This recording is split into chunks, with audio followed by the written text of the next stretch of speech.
Hello. Please allow me to read a letter from Mark. My name is Mark Hunter, MD, and I am a gynecologic oncologist. We wear many hats. We are subspecialized surgeons, medical oncologists, gynecologists, teachers, deliverers of primary care, and specialists in end-of-life care. These are common traits for my colleagues who share my training, passion, and general workflow. But this is where our similarities often end. As a lifelong entrepreneur and builder, growing up I envisioned myself building companies around my various inventions. That plan was derailed when I took a human nutrition course in my second year in college.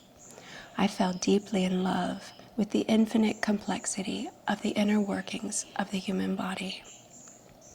I altered my coursework from computer science and business to biomedical engineering and set a course that would be for what would be the next 16 years of education and training before I would emerge a practicing academic GYN oncologist. The shocking truth is that this undergraduate course in nutrition would be the first and last formal education I would ever have on the topic of human nutrition and our patterns of consumption as it relates to health and disease. In 16 years, training at the highest level at the best institutions in the world for medical education, I would have zero time dedicated to this topic.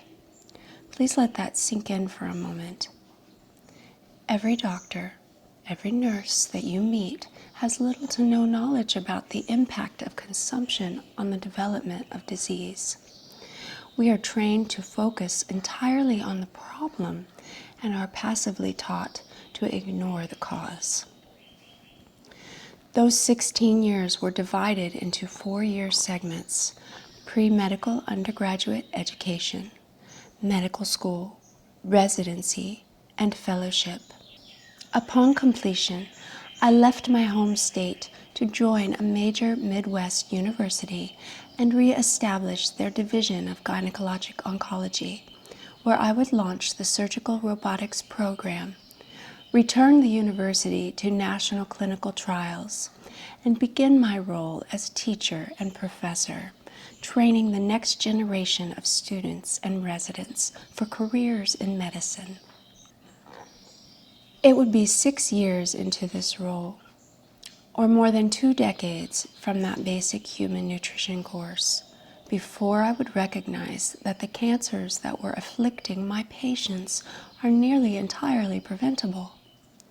With my wife, Emily, a nurse practitioner with extensive critical care, oncology, and clinical trials experience, we set out to dive deeply into the science of human nutrition as it relates to cancer and aging, and together we began the process of teaching what we had learned for our patients suffering and dying from these deadly diseases. In parallel with our investigation on this topic, we also began to study quantum mechanics, relativity, animal neurophysiology, and non-human cognition. It would take 4 more years of study before we together reached the conclusion that the consumption of animals was profoundly harmful to us, would accelerate our aging, greatly increase our personal cancer risks, dramatically reduce our quality of life, and shorten our lifespan. These conclusions were based on the science of me. How do my behaviors positively and negatively affect me? The other 2 parallel lines of investigation could be called the study of we. How do my behaviors and choices affect the lives of others, both present and future? We came to realize that animals have emotions, fears, joys, dreams, wants, loves, and despair in very much the same way that we do. Animals have an experience in life that is qualitatively similar to our own. Quantum mechanics and relativity go deeper and provide us with strong evidence that we are directly entangled with the suffering of others. We expect love and happiness from our lives, but we create causal connections with the suffering of others nearly every waking minute of our day, as we ingest the bodies of animals that suffered horrific lives and deaths, animals with neurological patterns strikingly similar to our own. We are on a journey, one of self-discovery, enlightenment, and one that embraces the harsh truths of our modern human life, confronting our causal connection to suffering and the retrocausal way in which these patterns lead to our own suffering and death.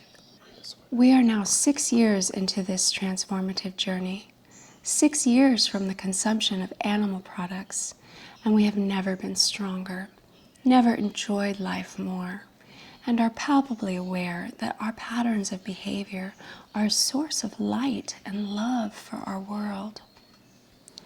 If you are suffering and you don't quite know why, if you are battling disease or cancer, if your mortality is weighing on you, if your spirit feels low and your battery is empty, please stay tuned. You are a new person every morning. Today is a new day. Like a beam of morning sunlight piercing through the kitchen window and illuminating your meal table, the light of human knowledge is an injection of hope. With love, Mark and Emily.